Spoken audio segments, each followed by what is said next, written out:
again put it? A push or a pull. It can be a push or a pull.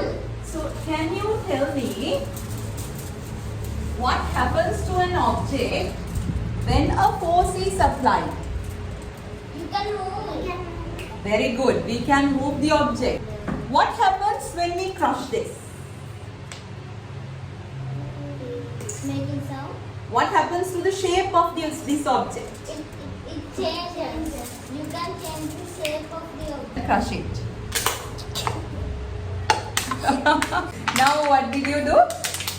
What did you do? What did he do? Crushed it. He crushed what? He crushed the no, he crushed the object, right? He crushed the object. That means he changed the shape of the object. Now what is the shape?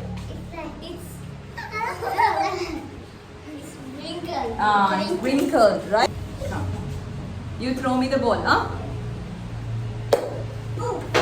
Now what has happened? What has happened? Now it comes in this direction. Neither. The ball comes in this direction. Oh!